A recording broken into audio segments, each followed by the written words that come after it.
ओम गणेशाय नमः। ओम नमः शिवाय। मैं निखिल ज्योतिष आचार्य आप सभी का मेरे चैनल पर पुनः स्वागत करता हूं। आशा करता हूं कि आप सभी स्वस्थ होंगे। महादेव की कृपा आप सभी पर सदैव बनी रहे। ये वीडियो मीन यानी कि पाइसेस के लिए एक अत्यंत महत्वपूर्ण वीडियो है, क्योंकि वीडियो है अप्रैल मई जून 2024 के त्रैमासिक राशिफल के बारे में। मेरे चैनल पर विस्तृत रूप से मासिक राशिफल, साप्ताहिक राशिफल आते ही हैं। ग्रहों की गोचरीय स्थिति पर भी यथासंभव मैं वीडियो बनाता ही हूँ, लेकिन ये जो त्रैमासिक राशिफल होते हैं ये बहुत इंपॉर्टेंट होते हैं, क्योंकि इनको बनाने का औचित्य ये होता है कि आपको अवगत कराया जाए कि आने वाले 3 महीनों में ग्रहों की स्थिति में क्या बदलाव आ रहे हैं, और संक्षिप्त रूप में वो बताया जाए कि हाँ, इस बदलाव से आपके जीवन में क्या अच्छा और क्या बुरा घटित हो सकता है। तो जो ज्योतिष से फ़ायदा उठाना चाहते हैं, ज्योतिष को एक गाइडेंस के टूल की तरह समझते हैं, वो उनके लिए त्रैमासिक राशिफल बहुत इंपॉर्टेंट होता है। और यकीन मानिए जो 3 महीने का कालखंड है इसमें बहुत कुछ बदल रहा है। जहाँ पर वर्ष का सबसे बड़ा राशि परिवर्तन होगा यानी कि देवगुरु बृहस्पति का, जो कि आपके लिए और महत्वपूर्ण हो जाता है। क्यों?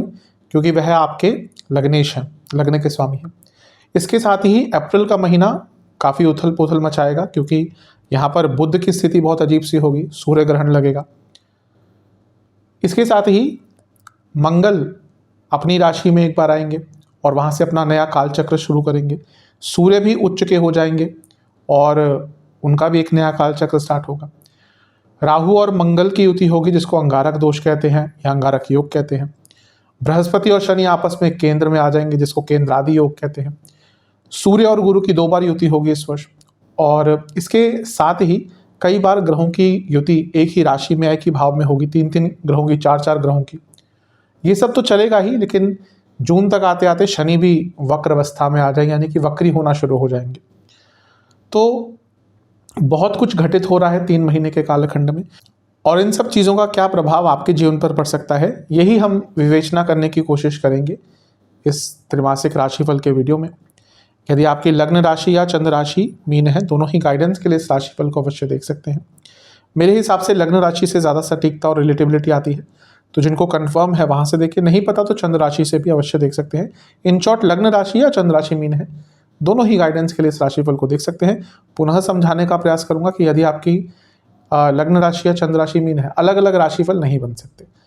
कुछ बहुत विशेष उपाय वीडियो के अंत में बताऊंगा, जिसके करने से सकारात्मकता की वृद्धि अवश्य होगी। तो शुरुआत करते हैं अत्यंत महत्वपूर्ण राशिफल का, जो कि है मीन के लिए अप्रैल के महीने के साथ। शुरुआत करते हैं अप्रैल के महीने के साथ। अप्रैल का महीना आपके लिए बहुत बड़े बड़े बदलाव लाएगा, सभी के लिए लाएगा, क्योंकि ये वो महीना है जहाँ पर गुरु अपना राशि परिवर्तन करने वाले होंगे, तो वो एक ट्रांजिशनल फेज में होंगे। इसके साथ ही इस महीने सूर्य ग्रहण लग रहा है, जो वर्ष का दूसरा ग्रहण है, वर्ष का पहला सूर्य ग्रहण है, और बुध की अवस्था भी इस महीने बहुत उथल पुथल मचाएगी। सबसे पहला प्रभाव जो आपको देखने को मिलेगा इस वर्ष वो है शुक्र का, क्योंकि वो 31 मार्च को ही आपके लग्न में आकर स्थापित हो गए होंगे। और आपके लिए शुक्र भले ही अष्टमेश है और तीसरे घर के स्वामी है। तीसरे घर का स्वामित्व तो मैं कई बार बता चुका हूँ कि अच्छा ही होता है। हाँ, कई बार शास्त्र इसको बुरा घर कहते हैं, लेकिन देखिए जरूर नहीं कि शास्त्र में जैसा लिखा है उसको वैसा ही माना जाए। वो क्या भाव होता है उस चीज़ के पीछे, उसको समझना चाहिए। तीसरे भाव को कहीं ना कहीं त्रिक भावों जैसा ही माना जाता है, लेकिन इस भाव में बहुत शुभता भी है, क्योंकि ये एफर्ट्स का भाव है। तो जब तीसरे घर के स्वामी लग्न में आएंगे, यानी कि आपके एफर्ट्स में एक तेजी आएगी। आपके लिए शुक्र अच्छे ग्रह है, ये भी कहीं ना कहीं एक विडंबना है, क्योंकि आपके अष्टमेश हैं, तो ये माना जाता है कि शुक्र आपके लिए अच्छे नहीं है, नहीं मीन के लिए। कारण जो एक ज्योतिष का नियम होता है, एक रूल होता है कि जो भी ग्रह आपके लग्न में उच्च का होता है, वो ग्रह आपके लिए कहीं ना कहीं अच्छा बन जाता है, इरिस्पेक्टिव ऑफ उसका स्वामित्व क्या है। फॉर एग्जाम्पल कर्क लग्न में बृहस्पति उच्च के होते हैं, तो इरिस्पेक्टिव कि वो कहाँ के स्वामी हैं, फॉर एग्जाम्पल उनके लिए वो एक बुरे भाव के भी स्वामी कहीं ना कहीं बन जाते हैं, यानी कि छठे घर के नहीं, लेकिन उनके क्योंकि लग्न में वो उच्च के होते हैं, तो उनका जो एक नेचर है कर्क के प्रति वो एक स्नेहपूर्ण वाला होता है। जैसे तुला के लिए शनि तुला में उच्च के होते हैं, तो इसलिए वो उनके लिए अनकंडीशनल बेनिफिट बन जाते हैं। वैसे ही शुक्र क्योंकि मीन में उच्च के होते हैं, इसलिए आपके लिए एक शुभ ग्रह है। तो शुक्र का लग्न में आना कहीं ना कहीं बहुत अच्छा प्रभाव देगा। अब ये प्रभाव बहुत ज़्यादा लंबे समय तक नहीं रहेगा जो अच्छा वाला है, इसका एक कारण होगा, वो बताऊंगा मैं, लेकिन करीबन महीने के शुरुआती 9-10 दिन तो इसका अच्छा प्रभाव रहेगा। सबसे पहले उच्च के शुक्र अपने आप में लग्न में आते हैं तो अच्छा प्रभाव देते हैं। उच्च के शुक्र हैं यानी कि पैसा, वाहन, घर, लग्जरी सब कुछ आपको प्राप्त होगा।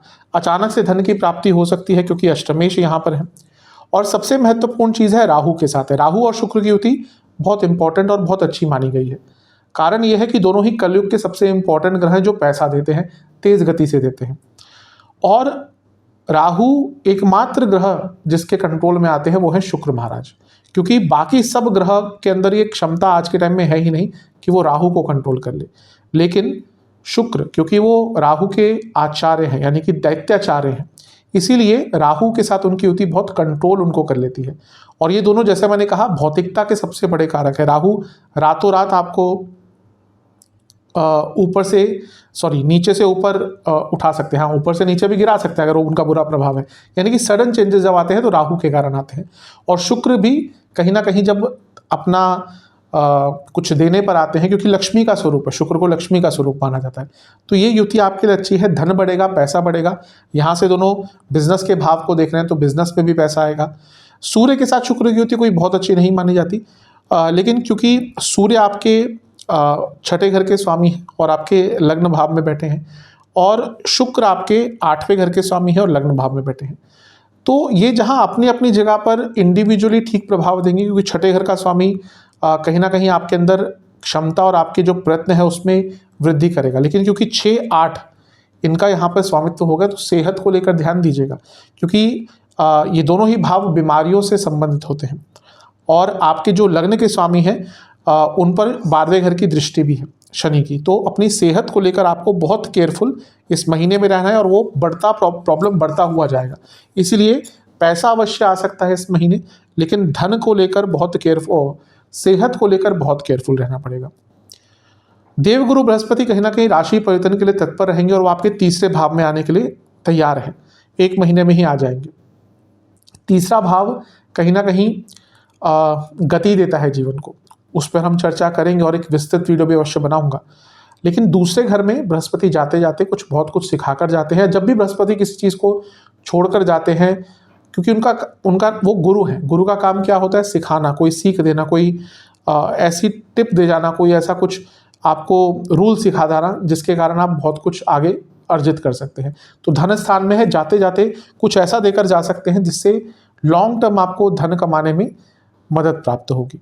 ये सब अच्छा है, लेकिन 2 चीज़ें हैं इस महीने जो तंग करेंगी। पहला है बुध का वक्री होना, 2 तारीख को ही बुध वक्री हो जाएंगे। ठीक है, बुध एक ऐसे ग्रह हैं जो हर तीसरे दूसरे महीने में वक्री होते रहते हैं। कारण होता है इसके पीछे पूरा एक जो हम ज्योतिष में एक भाग होता है जहाँ पे ग्रहों की गणना करते हैं, उसके हिसाब से हर ग्रह की एक डिग्री होती है पर्टिकुलर। जैसे बुध और शुक्र की वो इंटरनल प्लैनेट्स है तो उनकी अलग होती है, एक्सटर्नल प्लैनेट्स मंगल, शनि और बृहस्पति उनकी अलग होती है। तो इसीलिए बुध कहीं ना कहीं हर कुछ महीनों में वक्री होते रहते हैं, वो आम चीज़ है बुध के लिए। लेकिन हाँ, उसका प्रभाव पड़ता है, अच्छा या बुरा जो भी है वो अचानक से पड़ता है। लेकिन यहाँ पर बुध केवल वक्री नहीं हो रहे, पतित भी हो रहे, यानी कि गिर भी रहे हैं पिछली राशि में। पहले भी समझा चुका हूं मैं कि ग्रह कभी कभी पतित हो जाता है, यानी कि पिछली राशि में गिर जाता है। इसको फॉलन प्लैनेट कहते हैं इंग्लिश में। एक राशि में 30 डिग्री होती है, तो कभी कभी कोई ग्रह अगर इनिशियल डिग्री पर, फॉर एग्जांपल बुध जो बहुत तेज गति से चलते हैं तो वक्र होते हैं तो भी तेज गति से होते हैं। फॉर एग्जांपल वो अगर 5 डिग्री पे है, 6 डिग्री पे वक्री हो गए, तो पीछे जाते जाते वो पिछली राशि में गिर जाते हैं। और ऐसा ही बुध के साथ हो रहा है, जब वो 2 तारीख को वक्री होकर 9 अप्रैल को पतित हो जाएंगे, यानी कि आपके वापस लग्न में ही आ जाएंगे। जो पतित ग्रह होता है वो बहुत वॉलेटाइल होता है।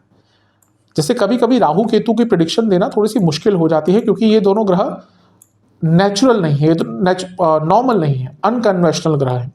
वैसे ही जो पतित ग्रह होता है वो भी बहुत वॉलेटाइल होता है, उसको समझना, उसका आचरण समझना, उसकी रूपरेखा तय करना थोड़ा मुश्किल होता है। अब प्रॉब्लम यह है कि आपके लग्न में ही आकर वक्री हो रहे हैं और यहाँ पर नीच के भी हो रहे हैं। अच्छी चीज़ है कि नीच भंग भी हो जाएगा, लेकिन मैं हमेशा कहता हूँ, कभी कभी मेरे पास कंसल्टेशन भी आते हैं, लोग पूछते हैं कि हमारा नीच भंग हो रहा है, क्या सब ठीक हो जाएगा? नहीं, अगर नीच भंग हो रहा है इसका मतलब ये नहीं कि ग्रह की नीचता पूरी खत्म हो जाएगी। कहीं ना कहीं वो जो नेगेटिव तत्व है थोड़े कम अवश्य होते हैं, लेकिन अगर ग्रह नीच का है तो अवश्य उसका प्रभाव आएगा। अब नीच का ग्रह पैसा बहुत देता है, मैं कई बार बता चुका हूँ, लेकिन नीच हो कौन रहे हैं? बुध। बुध क्या है? आपके बुद्धि के कारक है। तो उनका नीच का होना, उनका राहु के साथ युति बनाना, यानी कि डिल्यूजनल, और आपके बाधकेश भी हैं वो, तो यहां पर कहीं ना कहीं सेहत पर बुरा प्रभाव पड़ेगा। जो मैंने कहा था, यहाँ पर मानसिक सेहत पर भी बुरा प्रभाव पड़ सकता है, और ये उनके साथ ज़्यादा होगा जिनकी अपनी कुंडली में चंद्रमा की स्थिति, लग्न की स्थिति, लग्नेश की स्थिति, बुध की स्थिति बहुत खराब है। तो यहाँ पर अपनी मानसिक सेहत का बहुत ध्यान दीजिएगा। ये बहुत बड़ा टाइम नहीं है, क्योंकि कारण क्या है कि यहाँ से कुछ ही टाइम बाद सूर्य निकल जाएंगे, तो ये बहुत बड़ा टाइम नहीं होगा, लेकिन जो महीने का शुरुआती 15 दिन का टाइम होगा, यहाँ पर आपको बहुत केयरफुल रहना। यहाँ पे कोई बड़ा निर्णय नहीं लेना। बहुत बार आप विचलित होंगे, बहुत बार परेशान होंगे, वो नहीं करना। कुछ लिखा पढ़ी के कार्य आपके अटक सकते हैं, तो पहले ही उन चीज़ों में ध्यान दीजिएगा। डॉक्यूमेंटेशन में कोई प्रॉब्लम हो सकती है, तो पहले ही उस पर ध्यान दीजिएगा। तो इन सब चीज़ों पर कार्य आपको पहले ही करके रखने हैं। और स्टूडेंट्स के लिए थोड़ा कष्टकारी होगा, क्योंकि राहु जो बुध है वो नीच के हो गए और पतित हो गए। स्टूडेंट्स के कारक होते हैं बुध, तो उनका इस प्रकार का प्रभाव जीवन में थोड़ी सी उथल पुथल ला सकता है। और यहाँ से देखिए क्या हो रहा है, यहाँ से सूर्य, राहु, बुध, शुक्र, ये सब सप्तम भाव को देख रहे हैं।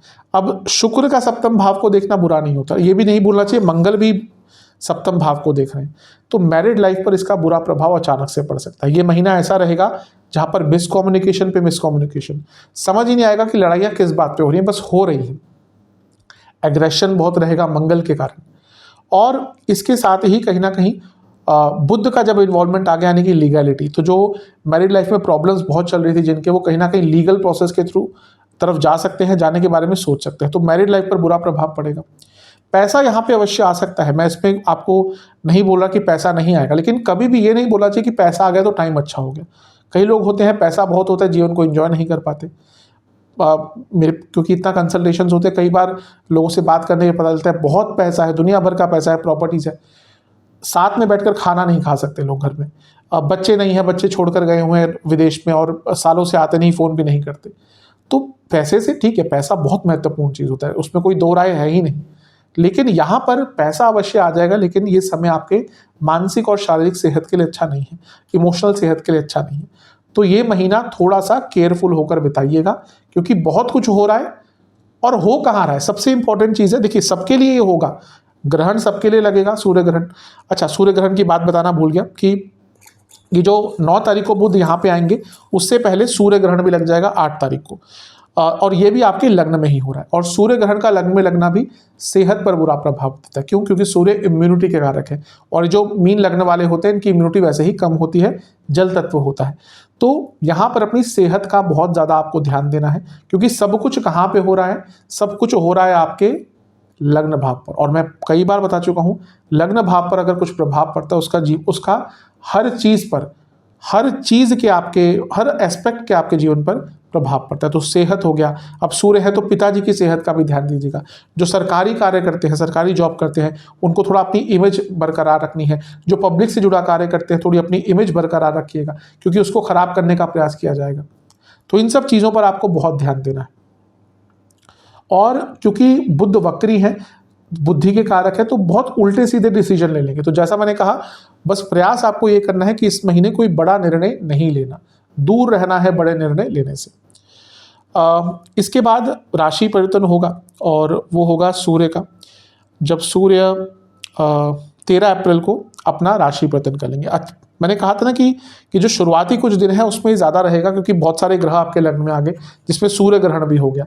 अब सूर्य आपके दूसरे घर में आ जाएंगे गुरु के साथ, और ये होगा 13 अप्रैल को। अब देखिए, सूर्य प्रथम चीज़ तो वो अपनी उच्च की राशि में है, दूसरा वो गुरु के साथ आ गए। इन दोनों की जोड़ी अपने आप में कहीं ना कहीं लक्ष्मी कारक होती है। क्यों? क्योंकि काल पुरुष की कुंडली में सूर्य पंचमेश है, गुरु नवमेश है। तो दोनों की युति कहीं ना कहीं त्रिकोण के स्वामियों की युति होती है और ये धन स्थान में हो रही है, यानी कि पैसा बढ़ेगा।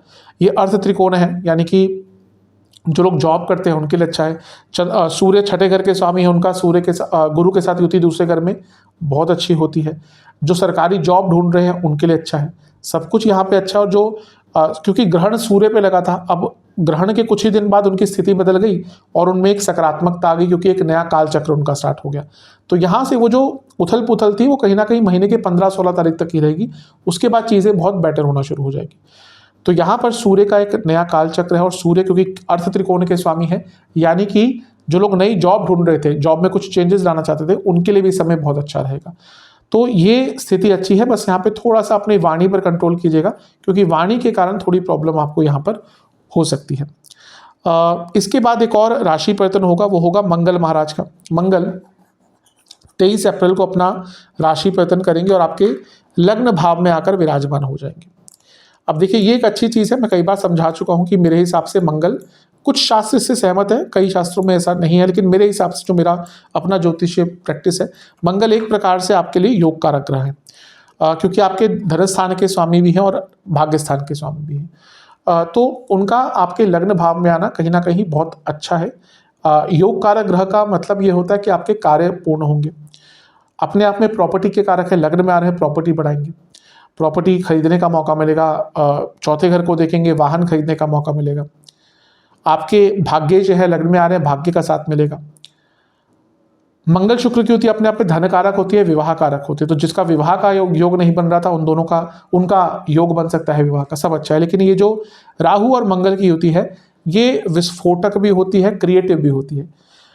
राहु एक कैटलिस्ट है। राहु, जैसे मैं कई बार समझा चुका हूँ, Rahu is not a physical entity. Rahu और केतु ये छाया ग्रह है और ये हर ग्रह के साथ अपना रूप बदल लेते हैं। राहु को छलिया इसलिए कहते हैं क्योंकि कहीं ना कहीं हर ग्रह के साथ अलग प्रकार का बिहेव होता है और हर ग्रह के अच्छे और बुरे तत्वों को उजागर करने की क्षमता होती है राहु में। इसलिए कई बार जब लोग गुरु चांडाल योग से डरते हैं, मैंने कहा नहीं, बुरा नहीं होता। मैं कई बार वीडियोस भी बनाई है कि गुरु चांडाल योग बुरा नहीं होता। मेरे पास इतनी कुंडलियां पड़ी हैं, भले ही वो राजकीय क्षेत्र में हो, भले ही पॉलिटिक्स में हो, गुरु चांडाल योग वाले लोग कहाँ कहाँ पहुंचे हुए हैं। तो वो पूरी कुंडली का विश्लेषण होता है। वैसे ही जो आपका राहु और मंगल की युति है, जिसको अंगारक दोष कहते हैं, ये अच्छा ये है कि आपके अंदर एक ऊर्जा आ जाएगी, कुछ क्रिएटिव करने का, कुछ अलग करने का, कुछ रिस्क लेने का। यहाँ से दोनों मिलकर सप्तम भाव को देखेंगे, बिजनेस में अचानक से फायदा होगा आपको। लेकिन ये दोनों की युति गुस्सा बहुत बढ़ाती है और आपके लग्न में है, यानी कि गुस्सा बहुत बढ़ेगा। और मीन वाले गुस्से वाले होते हैं। ये एक बहुत गलत धारणा है कि जल तत्व है तो गुस्से वाले नहीं होते। हाँ, ये दिखाते नहीं है। जो उनके साथ रहते हैं उनसे कभी पूछिएगा गुस्सा कितना है, क्योंकि गुस्सा इनका अपने घर वालों पर निकलता है। तो यहाँ पर थोड़ा सा अपने गुस्से पर कंट्रोल कर लेंगे तो बहुत अच्छा आपके लिए रहेगा। अन्यथा मंगल का लग्न में आना एज अ बीइंग योर योग कारक, और आपके लग्न भाग्येश भी है, धनेश भी है, पैसा बढ़ेगा अवश्य, उसमें कोई डाउट नहीं है। तो ओवरऑल अच्छा है। एक और राशि परिवर्तन इस महीने होगा, वो होगा 25 तारीख को, जब शुक्र अपना राशि बदल लेंगे और वो आपके धन स्थान में आ जाएंगे। शुक्र का अपने आप धन स्थान में आना अच्छा ही होता है और उनकी युति यहाँ पे गुरु के साथ है। गुरु जो बदलने वाले हैं, शुक्र के साथ युति है, बहुत लंबे समय तक साथ में नहीं रहेंगे। लेकिन जैसा मैंने कहा, गुरु जाते जाते कुछ देकर जाते हैं। तो इस ट्रांजिशन से पहले गुरु के, जैसा मैंने कहा, कुछ आपको ऐसा आइडिया, कुछ ऐसा प्लेटफॉर्म देकर जा सकते हैं जिससे लॉन्ग टर्म के लिए आपके धन कमाने की जो प्रॉब्लम है वो दूर होगी और कुछ बहुत क्रिएटिव आप धन के स्वरूप में, अपने इनकम के स्वरूप में, क्योंकि धन स्थान है तो सबसे पहली चीज़ तो वहीं से आएगी। तो बहुत कुछ इंपॉर्टेंट चीज़ अपने धन के स्वरूप में यहाँ पे आप कर सकते हैं। तो ओवरऑल सब ठीक है। जो नेगेटिव चीज़ें मैंने कुछ कही हैं, मैरिड लाइफ, सेहत, मानसिक सेहत, डिसीजंस, इन सब पर बहुत ध्यान आपको देना पड़ेगा। शनि की जो दृष्टि है वो भी दूसरे घर पे बनी रहेगी और शनि क्योंकि विपरीत राजयोग बना रहे हैं तो उनकी जो ऊर्जा है वो भी कहीं ना कहीं इन सारे ग्रहों को मिलेगी। तो धन स्थान में, जैसे मैंने कहा, धन से संबंधित कुछ बड़ा कार्य करने का आपको अवसर यहाँ पर प्राप्त हो सकता है। बाकी ग्रहों की स्थिति पे थोड़ी सी नजर डालते हैं। केतु सप्तम में बने रहेंगे। मैरिड लाइफ में कई लोगों के प्रॉब्लम्स आ रही होंगी।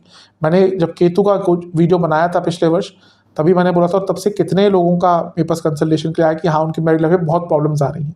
तो वो होता है प्रभाव कि केतु को एक सेपरेटर कहा जाता है। जो केतु का सेपरेशन होता है वो बहुत तेज गति से होता है। सूर्य भी एक सेपरेटर है, शनि भी सेपरेटर है, लेकिन उनका सेपरेशन का तरीका अलग होता है। केतु तो एकदम काट देते हैं चीज़ों को। तो मैरिड लाइफ पर ध्यान बनाकर रखना है।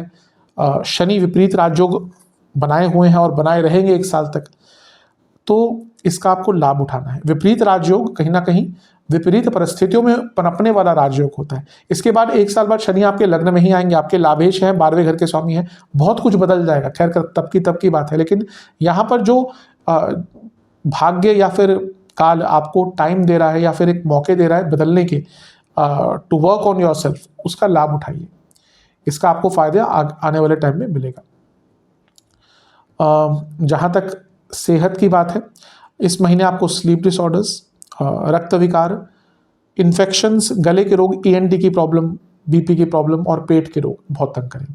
चलते हैं मई के महीने की तरफ। मई का महीना बहुत विशेष है सभी के लिए, लेकिन आपके लिए विशेषता बहुत बढ़ जाती है। क्यों? क्योंकि पहली ही मई को गुरु का राशि परिवर्तन होगा और देवगुरु बृहस्पति आपके 3रे भाव में आकर विराजमान हो जाएंगे। बृहस्पति एक ऐसे ग्रह हैं जो बहुत कुछ निर्धारित करते हैं। अगर हम कारकत्वों की बात करें तो 2 ग्रह ऐसे हैं जिनके पास जीवन के कई या अधिकतम कारकत्व हैं। एक है गुरु और एक है शनि। गुरु का जो एक गोचर होता है वो कहीं ना कहीं बहुत महत्वपूर्ण होता है 2 कारणों से।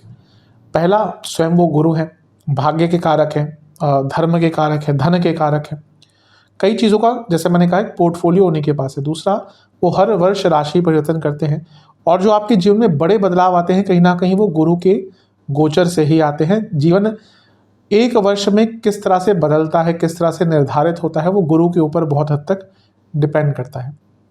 गुरु जीव कारक है, उनका नाम एक जीव है। ज्योतिष के शास्त्र पढ़ेंगे तो कई जगह देवगुरु बृहस्पति को केवल जीव लिखकर छोड़ा हुआ है कि हाँ जीव, जैसे शनिदेव को कई जगह मंद कह देते हैं। तो इसी प्रकार से जीव कारक है वो, यानी कि आपका जो जीवन है वो उस वर्ष के लिए 3रे भाव से या जिस भाव में भी जा रहे हैं उससे संबंधित वो कनेक्टेड हो जाता है। अब यहाँ पर देखें तो बृहस्पति लग्नेश हैं और 3रे घर में जा रहे हैं, यानी कि साहस, पराक्रम जो नहीं कर पा रहे थे वो कर पाएंगे। मतलब कि क्या, ऐसा होता है कि कई बार हम बहुत कुछ सोच के रखते हैं कि हाँ मैं ये करना है, ये करना है, प्लानिंग करके रखते हैं, पूरा प्लान मन में बनाकर रखते हैं, सब कुछ तैयार भी कर लेते हैं, लेकिन वो इम्प्लीमेंट नहीं कर पाते। यानी कि जो चीज़ें आपसे नहीं हो पा रही थी इम्प्लीमेंटेशन के तौर पर, वो आप पूर्ण तरह से कर पाएंगे। 3रा भाव गति का होता है, प्रगति का होता है, ट्रैवल का होता है। ये फिजिकल ट्रैवल की बात भी होती है, लेकिन जीवन को भी आगे बढ़ाता है। जो मेरे वीडियोस रेगुलर देखते हैं उनको समझ आता होगा कि मैं 3रे भाव को बहुत इंपॉर्टेंस देता हूँ। ये कहीं ना कहीं बीज भाव भी होता है, बीज स्थान भी होता है, फर्टिलिटी के लिए भी इंपॉर्टेंट होता है, लेकिन बीज मतलब कि आपके जीवन का बीज कैसे अंकुरित होगा वो ये भाव बताता है। बहुत विशेष भाव है 3रा का। तो यहाँ पे गुरु का आना आपके जीवन को एक नया उजाला देगा, आपके जीवन को एक नई प्रेरणा देगा। इस पर विस्तृत वीडियो अवश्य बनाऊंगा क्योंकि बहुत बड़ा एक टॉपिक है ये, और आने वाले टाइम में इस पर अवश्य वीडियो बनाऊंगा। लेकिन ये मान लीजिए कि देवगुरु बृहस्पति का आपके लिए यहाँ पर आना बहुत विशेष चीज़ है। सप्तम को देखेंगे, बिजनेस आदि में लाभ मिलेगा, शादी के योग बनेंगे। 11वें घर को देखेंगे, अपने आप में लाभकारी है। भाग्य स्थान को देखेंगे, भाग्य की वृद्धि होगी। हर तरह से आपके लिए गुरु का गोचर बहुत इंपॉर्टेंट है और आपके जीवन में कई नई चीज़ों की शुरुआत होने वाली है। तो बहुत विशेष ये गोचर होगा अपने आप में, क्योंकि लग्न के स्वामी और 3रा भाव स्किल्स का है। बहुत कुछ नया सीखने को मिलेगा, बहुत विशेष गोचर ये आपके लिए होने वाला है। कहीं ना कहीं गुरु आपके लिए इस वर्ष में बहुत बड़े बदलाव लाएंगे। जैसे मैंने कहा, इस पर विस्तृत वीडियो हर पॉइंट के साथ अवश्य मैं बनाऊंगा, क्योंकि बहुत महत्वपूर्ण ये गोचर है इस वर्ष का। एकमात्र बड़े ग्रहों में से, यानी कि राहु, केतु, बृहस्पति, शनि, इनमें से केवल एक गुरु ही हैं जो राशि बदल रहे हैं। इसके बाद एक और चीज़ होगी 10 मई को, जब बुध आपके 2रे घर में आ जाएंगे। अच्छी चीज़ है, क्योंकि वो जो बुध का वक्र प्रभाव था, पतित प्रभाव था, नीच प्रभाव था, सब खत्म हो जाएगा। आपके लिए बाधकेश है, उसमें कोई डाउट नहीं है, क्योंकि द्विस्वभाव लगने के लिए सप्तम भाव और सप्तमेश बाधकेश होते हैं। बाधक स्थान होते हैं। लेकिन है तो दो केंद्रों के स्वामी, तो दो केंद्रों के स्वामी जब धन स्थान में जाएंगे, पैसा बढ़ेगा, घर में पैसा बढ़ेगा। और बुध की स्थिति अच्छी हो रही है, यानी कि हर प्रकार से आपके लिए अच्छा है। यहाँ पे 10वें घर से पंचम में इतने सारे ग्रह हैं, शुक्र है, बुध है, सूर्य है, यानी कि करियर में आगे बढ़ेंगे। सप्तम से अष्टम में शुक्र है, सूर्य है, बुध है, यानी कि जो कार्य बिजनेस में अटक रहे थे, जो पैसा अटक रहा था, वो वापस आना शुरू होगा। और बुध की स्थिति क्योंकि अब अच्छी हो गई, तो जो स्टूडेंट्स हैं उनको भी यहाँ पे शुभता देखने को मिलेगी। तो बुध का राशि परिवर्तन जो उथल पुथल उन्होंने अप्रैल के महीने में मचाई थी, उस उथल पुथल में बहुत गिरावट लाएगा, जीवन में सकारात्मकता की वृद्धि होगी। इसके साथ ही देखिए धन स्थान में 3 ग्रह हो गए और लाभ स्थान के स्वामी शनि भी देख रहे हैं, तो इस भाव को बहुत एक्टिवेट कर रहे हैं। तो धन प्राप्ति के लिए, भौतिक सुखों के लिए, घर में धन लाने के लिए, कोई प्रॉपर्टी बेचने के लिए, कोई एंसेस्ट्रल प्रॉपर्टी से लाभ प्राप्त करने के लिए, इन सब चीज़ों के लिए यहाँ पर बहुत अच्छा समय आपके लिए दिख रहा है। क्योंकि ये भाव एक करियर का भी इंपॉर्टेंट भाव होता है। क्यों, मैं कई बार बता चुका हूँ, 2, 6, 10 अर्थ त्रिकोण होते हैं और 10वें से पंचम भाव है, यानी कि आपके करियर में बहुत यहाँ पर अचानक से उछाल आ सकता है। तो ये बुध का गोचर भी आपके लिए बहुत अच्छा दिख रहा है। इसके साथ एक और चीज़ होगी कि आपका राहु और मंगल की युति अकेली रह जाएगी और अंगारक दोष बहुत प्रबल हो जाएगा, क्योंकि और किसी ग्रह का प्रभाव नहीं है। ये विदेश जाने के लिए बहुत मेहनत आपको अच्छे रिजल्ट देगा, विदेश संबंधित कार्यों में सफलता देगा। राहु मंगल युति बहुत क्रिएटिव होती है, बहुत इम्प्लीमेंटिव होती है, यानी कि मैंने कहा ना, जो आप करना चाह रहे हैं वो कर सकते हैं। यहाँ पर बहुत सारी चीज़ें जो आपने सोच के रखी थी वो इस अंगारक योग के कारण आपकी पूर्ण होगी। आपके अंदर ऊर्जा भी अच्छी रहेगी। मे भी आपको नींद ढंग से ना आए, लेकिन आपका माइंड बहुत एक्टिवेट हो जाएगा, क्योंकि राहु तो माइंड एक्टिवेट करते ही हैं। लेकिन पुनः देखिए मंगल सप्तम को देखेंगे, केतु ऑलरेडी है, तो मैरिड लाइफ तो मान के चलेगी खराब यहाँ पे भी रहेगी।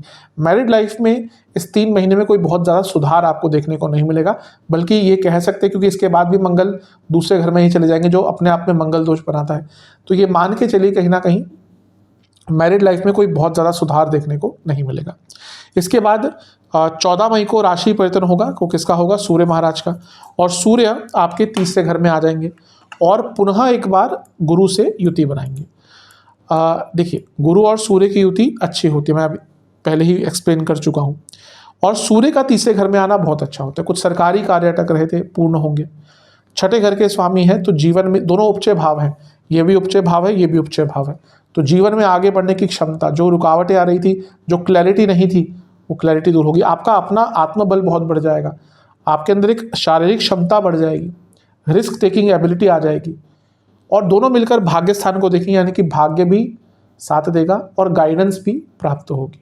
तो ये सूर्य की युति भी आपके लिए बहुत अच्छा, बहुत विशेष प्रभाव देके जा रही है। इसके साथ ही 19 मई को एक और राशि परिवर्तन होगा, वो होगा शुक्र का। और शुक्र भी कहीं ना कहीं आपके लिए 30वें घर में आकर विराजमान हो जाएंगे। और गुरु शुक्र की युति अपने आप में धनकारक होती है। शुक्र अपनी ही राशि में आ रहे हैं, यानी कि अपने एफर्ट से, अपनी मेहनत से पैसा कमाएंगे, कुछ नया सीखने का अवसर मिलेगा। गुरु और शुक्र दोनों ही एक तरह के आचार्य हैं, एक दैत्याचार्य है यानी कि शुक्र, एक देवताओं के आचार्य हैं, ग्रहों के आचार्य हैं, देवगुरु बृहस्पति। तो जब ये साथ में आते हैं तो ज्ञान की वृद्धि होती है। तो यहाँ पे मिलकर नवम भाव को देखेंगे, घर में कोई बड़ा धार्मिक अनुष्ठान कराने का अवसर मिल सकता है, किसी धार्मिक स्थल पर जाने का अवसर मिल सकता है, और धर्म के प्रति आपकी चेतना, आपका उत्साह जागृत होगा। गुरु मिलना तो आज की डेट में बहुत मुश्किल है, टू बी ऑनेस्ट, क्योंकि एक सच्चा गुरु मिलना, अगर जिसके पास है, मान के चलिए बहुत लकी हैं आप। अदरवाइज आज के टाइम में एक सत्य गुरु मिलना बहुत मुश्किल चीज़ है। लेकिन कोई गुरुतुल्य व्यक्ति ही मिल जाना, या किसी गुरुतुल्य व्यक्ति की कोई छोटी सी सीख ही मिल जाना कभी कभी बहुत इंपॉर्टेंट होती है। तो यहाँ पे लग रहा है कोई किसी उत्तम पुरुष का, किसी महान पुरुष का, किसी गुरुतुल्य व्यक्ति के द्वारा आपको कुछ सीखने को मिलेगा।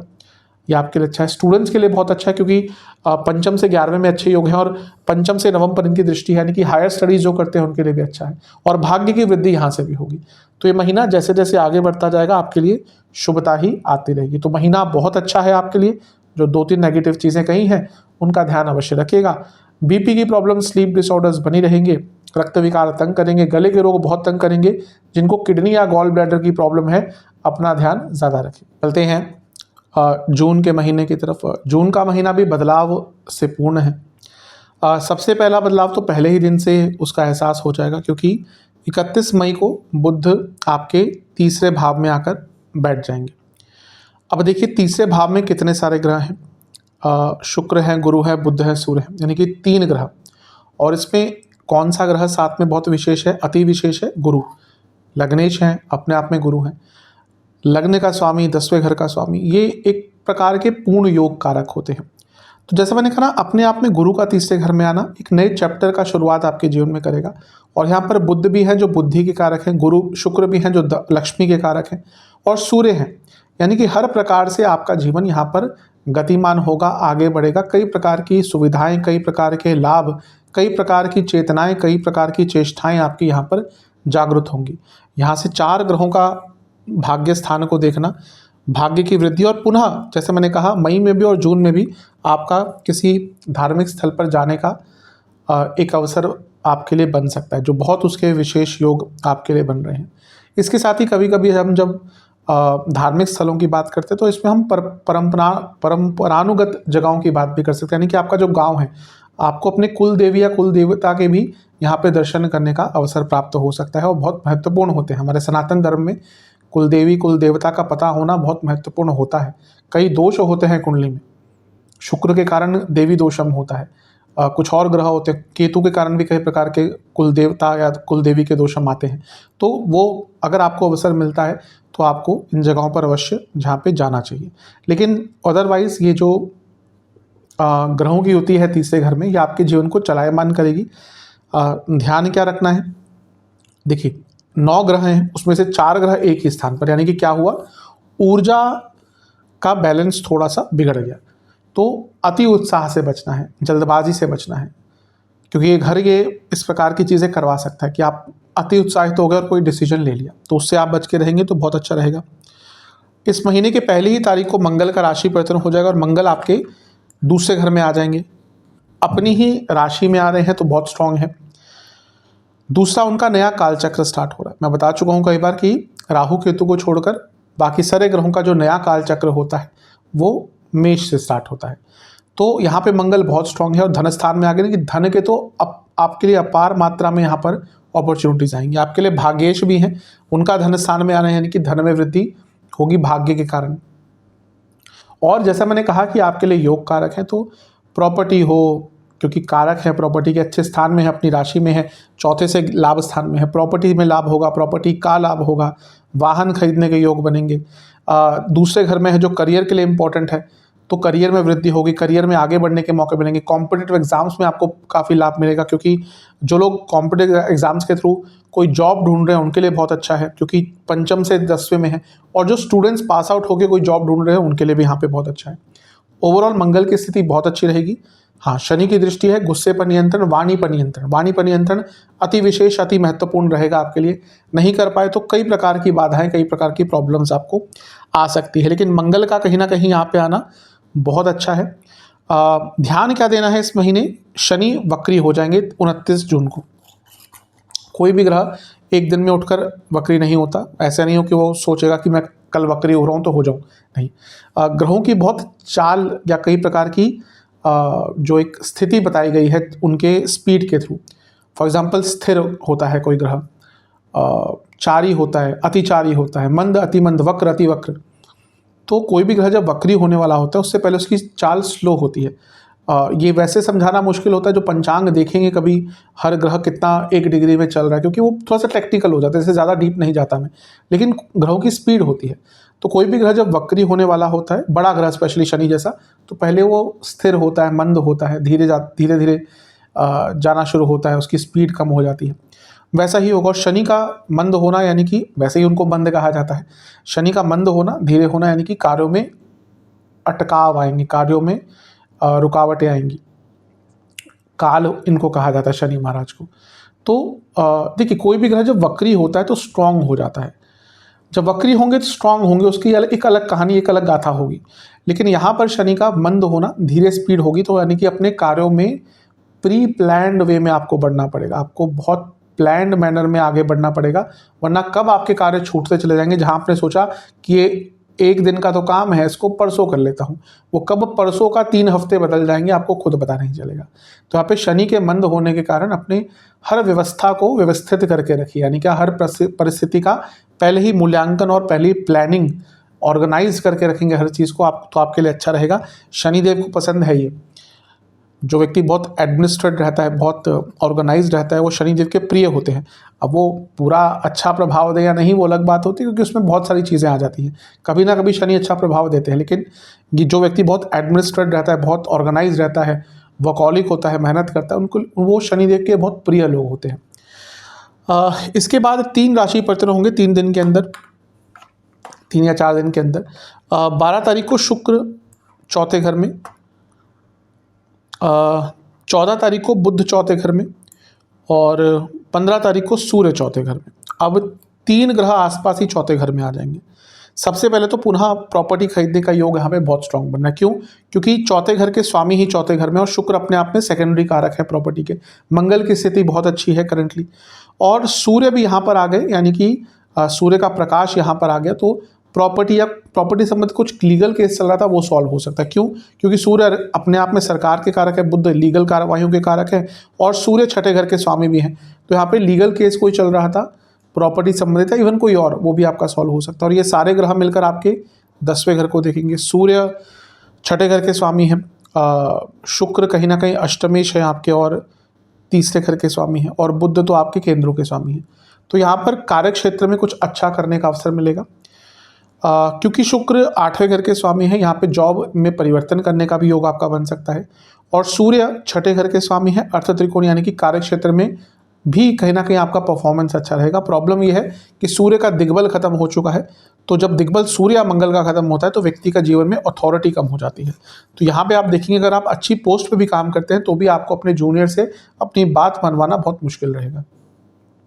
इतने सारे ग्रह सप्तम से 10वें में, यानी कि बिजनेस में भी आपको बहुत तेज गति से लाभ मिल सकता है। मंगल का मैं एक स्थिति बताना भूल गया कि मंगल दोष बना रहे हैं। मैं कई बार समझा चुका हूँ, फिर भी कभी कभी नए लोग भी जुड़ते हैं चैनल से। तो दूसरे घर का मंगल भी मंगल दोष होता है, शास्त्रोक्त है। कभी कभी नॉर्थ इंडिया में इसको कंसीडर नहीं किया जाता। कभी कभी यूजुअली क्या होता है, क्योंकि आजकल लोग सॉफ्टवेयर से अपने आप निकाल लेते हैं, जो ऐप्स आती हैं, क्योंकि आजकल लोग अपने आप ही गुण मिलान करना शुरू कर दिया है, और उसके बेसिस पे शादियाँ भी कर देते हैं कि हाँ भाई गुण मिल गए। बहुत गलत चीज़ है। गुण मिलान तो कुंडली मिलान का सबसे एक प्रथम सिर्फ स्टेप होता है। गुण मिलान के बेसिस पे अगर आपने शादी कर दी, कोई उसकी गारंटी नहीं होती कि विवाह अच्छा चलेगा। बहुत सारी चीज़ें देखनी पड़ती है। कुंडली मिलान अपने आप में एक बहुत जिस पे पहले बहुत विचार किया जाता था। आज से कई साल पहले कभी कभी दिन निकल जाते थे, जो सच में लोग ज्योतिष में मानते थे, कभी कभी दिन निकल जाते थे कुंडली मिलान में। खैर वो अलग बात है। तो यहाँ पर मंगल दोष दूसरे घर में आपके बन रहा है, तो पुनः जैसा मैंने कहा मैरिड लाइफ पर बुरा प्रभाव अभी भी बना रहेगा।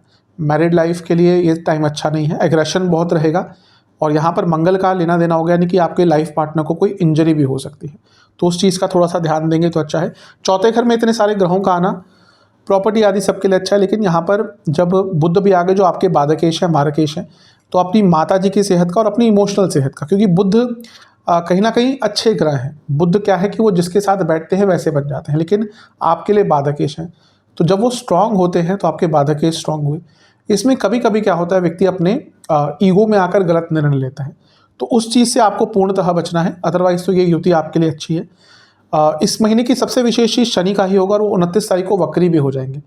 तो जैसा मैंने शुरू में कहा था, बहुत ऑर्गेनाइज्ड और प्लान्ड होके चलेंगे, सब ठीक रहेगा। नहीं हो पाए तो चीज़ें अवश्य आपके लिए अटकेंगी। जहाँ तक सेहत की बात है, इस महीने कफ रोग बहुत तंग करेंगे। जिनको हृदय संबंधित रोग हैं बहुत केयरफुल रहेगा। अपने खाने पीने पर बहुत विचार कीजिएगा, उल्टा सीधा खाने के कारण प्रॉब्लम्स होंगी। और थायराइड संबंधित रोग भी हो सकते हैं। जिन्होंने बहुत टाइम से अपना ब्लड चेकअप या नॉर्मल या फुल बॉडी चेकअप नहीं कराया, इस महीने अवश्य करवा लीजिएगा। हो सकता है कोई प्रॉब्लम आ रही हो जो अब तक आपको पता नहीं चला, वो सरफेस पे आ जाए, तो इन सब चीज़ों का ध्यान दीजिएगा। अब उपाय की बात करते हैं। प्रथम उपाय आपको 3 सोमवार करना है। क्या करना है? आपको शिवजी के मंदिर जाना है। एक पात्र में दूध, गंगा जल, सफ़ेद और काले तिल, इस द्रव्य का आपको एक मिश्रण बनाना है, इन सब चीज़ों का एक मिश्रित द्रव्य बनाना है और इससे महादेव का अभिषेक करना है। जब अभिषेक कर रहे होंगे तो ओम महेश्वराय नमः मंत्र का जाप कीजिएगा और इस सब के बाद महादेव को फलों का भोग लगाइएगा, जो भी ऋतु फल अवेलेबल हो, और ओम गंगाधराय नमः मंत्र का 108 बार जाप कीजिएगा। ये 3 सोमवार करना है और ब्राह्मण देवता को या जो पुरोहित है या फिर मंदिर में कुछ दक्षिणा दे के आइएगा। दूसरा उपाय 3 बृहस्पतिवार करना है। आपको केले के पेड़ की जड़ में थोड़ी सी हल्दी अर्पण करनी है, जल अर्पण करना है और एक दिया घी का आपको केले के पेड़ की जड़ में अर्पण करना है और केले के पेड़ के सामने बैठकर आपको बृहस्पति चालीसा और शिव चालीसा 2-2 बार पाठ करना है। ये 3 बृहस्पतिवार करना है और 3 बृहस्पतिवार ही गौशाला में चारे का दान करना है। ये उपाय आप कर लेंगे श्रद्धा से, मन से, पूरे विश्वास से।